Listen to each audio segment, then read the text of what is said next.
pessoal, bem-vindos a mais um vídeo deste canal. Eu sou a Thaís Vilela do canal Seja Sol e vamos de dossiê de feminicídio. Hoje eu vou falar da vulnerabilidade ao feminicídio nas diferentes brasileiras.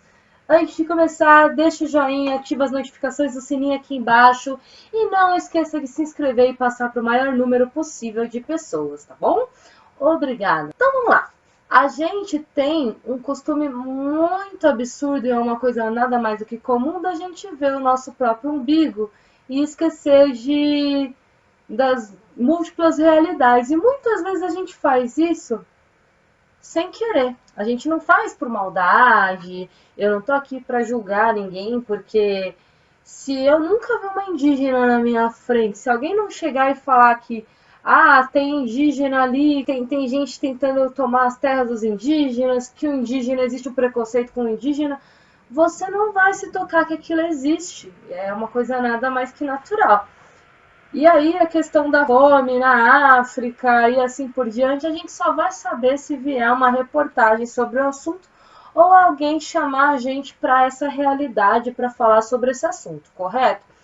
Então, a gente tem um costume aí que quando a gente vai falar de mulher, aí a gente chega e fala de minorias, mesmo tendo tantas mulheres aí no mundo, porque quando a gente pensa em pessoas, a gente sempre vai imaginar um homem.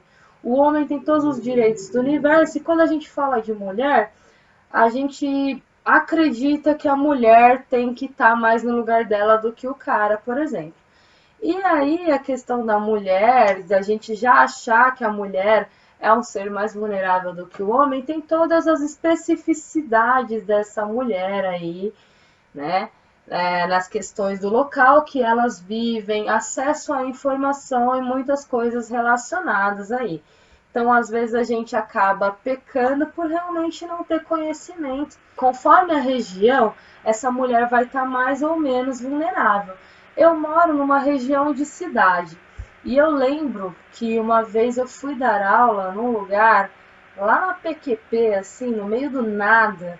E assim, eu que sempre nasci e cresci e sempre vivi numa cidade onde tem trocentos mil shoppings, tem estação de trem perto, o fato de eu ter que viajar aí, mesmo que seja 2 horas e meia de ônibus para chegar no meu trabalho, eu tive uma realidade, isso porque eu estou falando de São Paulo, uma região de estrada de terra, que eu tive que trabalhar nessa escola. As pessoas daquele lugar, elas tinham hábitos que eu mesma achava muito estranho. Essas pessoas manifestavam comportamentos bem diferentes de todos os lugares que eu já fui na vida. Então essas pessoas manifestavam comportamentos assim como se eles, sei lá, era uma coisa bem estranha. Então, assim, às vezes a gente acha que as pessoas têm a mesma realidade que a gente. Então, se a gente nunca viu um episódio de violência doméstica, a gente não vai perceber o que é violência doméstica ou parar para pensar que essa violência existe. Aí vamos lá. Então, a gente tem regiões, a gente tem locais sem serviços que atendam a demanda dessas mulheres, não existem coletivos de mulheres que nem aqui em São Paulo. Tudo que você procurar você vai encontrar, mas em muitas regiões do país você sabe que isso não existe. Então, se nesse lugar, aqui perto, assim, né, 2 horas e meia de ônibus, 55 minutos aí de carro, e eu já tive contato com uma realidade que eu não vi em nenhum outro lugar e eu me assustei com essa realidade. Então, quantas realidades aí a gente não tem na mesma cidade mesmo, no mesmo local que a gente mora ali, tem a pessoa mora na mesma rua que você, mas ela tem uma realidade completamente diferente. E ainda mais uma pessoa que mora num lugar distante de tudo, qual vai ser a realidade dela e a mentalidade dela. Então, essas pessoas com certeza vão ter uma mentalidade diferente de você. Então, nem todas as mulheres vivem em grandes cidades, que é aquilo que eu falo, que eu fiquei extremamente assustada. E aquilo me mudou muito como pessoa aí naquele local, com aquela realidade, pessoas que muitas vezes não tinham o que comer em casa e elas tomavam café na escola porque na própria casa deles não tinha café. Eles comiam na escola porque muitas vezes em casa eles não tinham o que comer. Então é uma coisa assim que até as roupas que eu usava nesse lugar, eu tentava fazer tudo para não chocar essas pessoas, porque era uma realidade completamente diferente de tudo que eu tinha visto, né? Então, assim, tem a realidade, por exemplo, do Mato Grosso do Sul, que tem uma violência contra mulheres indígenas tremenda. E aí, como é que eu vou saber se eu nunca vivi aquela realidade? Fora isso tudo, tem as barreiras culturais, tem o isolamento geográfico mesmo, né? A menina mora num sítio isolado de tudo, sei lá quantas horas que ela precisaria para chegar perto de um transporte público. Então, nós temos isolamento físico, a gente tem uma barreira cultural. Aqui no Brasil mesmo, a gente tem pessoas que vêm de todas as partes do mundo, com culturas completamente diferentes, então tem barreiras culturais que limitam essas pessoas para procurarem ajuda ou para entenderem quais são os direitos delas ou não. Existem mulheres indígenas ou imigrantes que não têm o conhecimento do idioma português, então como é que essa pessoa vai conseguir pedir ajuda? Isso vai dificultar a comunicação dessa mulher, são obstáculos para relatar uma violência sofrida. Existem mulheres ciganas que não têm o comprovante de residência porque elas não têm um local físico, elas não têm uma residência fixa. E essas mulheres também, às vezes, é difícil dela pedir ajuda por conta que ela nunca está no mesmo lugar. Lógico que isso está mudando, muitas famílias ciganas têm residência fixa, mas a gente sabe que a cultura cigana é uma cultura onde está sempre mudando de espaço. Existem mulheres trans, travestis que têm dificuldade de registrar o BO, porque aí tem a questão do reconhecimento do nome social, tem a questão do documento, tem a questão do preparo desse policial. Então tem todas essas questões que aí é o caso da interseccionalidade, que fazem com que essas pessoas não consigam procurar ajuda. Eu estou falando de mulheres, existem homens que têm dificuldades também, mas a questão da mulher nesses lugares, às vezes, como que essa questão vai ser relatada nesses locais onde existe uma distância, tudo, às vezes, meios eletrônicos, não é porque aqui a gente tem celular a toda hora, computador a toda hora, que todos os espaços vão ter. E aí isso vai influenciar diretamente nessa violência e em como a pessoa vê essa violência. Eu falo isso porque isso também está ligado à violência e a gente tem a questão de julgar a realidade dessa pessoa, de não procurar ajuda de vez em quando, ou de não ajudar porque ela tá querendo, ela é mulher de malandro.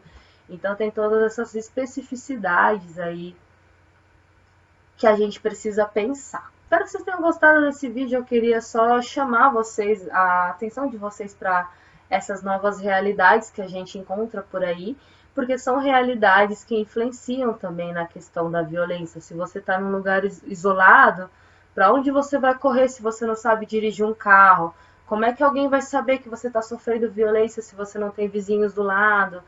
E imagina, como que você vai ter uma delegacia da mulher? Aqui em São Paulo a gente tem várias delegacias da mulher, a gente tem a mídia o tempo inteiro aqui na gente.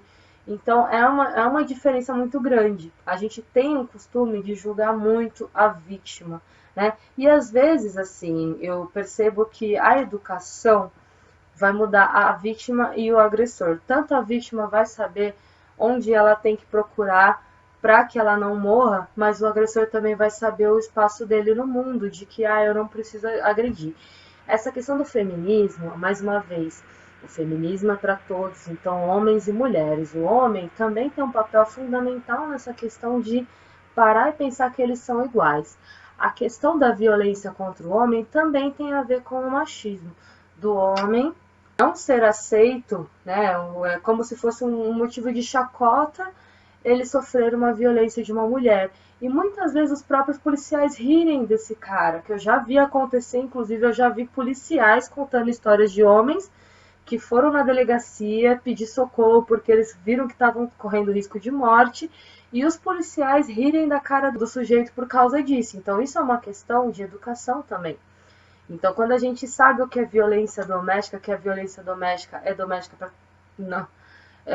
Lógico que está previsto mais para a mulher, mas existe mulheres violentas também. Então a gente perceber quando a gente está num relacionamento abusivo, né? Da gente divulgar informações que possam ajudar pessoas a saírem desse problema, ao invés da gente ficar julgando o tempo inteiro a mulher e não sei o que. Se a gente não sabe como a gente agiria nessa situação, porque às vezes a pessoa está apaixonada, às vezes a pessoa tem um modelo diferente na casa dele ou dela, que faz com que ela passe por essa violência e ela acabe autorizando a violência contra ela mesma, dela achar que ela merece estar naquele espaço. E a gente tem um papel fundamental na sociedade de, ao invés de ficar propagando o ódio e a gente ficar propagando aquele julgamento negativo, da gente chegar e falar para a pessoa, olha, você não precisa passar por isso, vou te dar um apoio, esse tipo de situação não é legal. Eu espero que vocês tenham gostado, esse dossiê está sendo bem interessante para mim, eu espero que vocês estejam gostando, deixem aí a opinião de vocês sobre coisas que vocês já ouviram. O tempo inteiro a gente está sabendo informações aí de feminicídio. O carnaval desse ano eu não vi tantas coisas, mas o ano passado eu fiquei assustada com o número de feminicídios extremamente violentos que aconteceram com meninas extremamente jovens.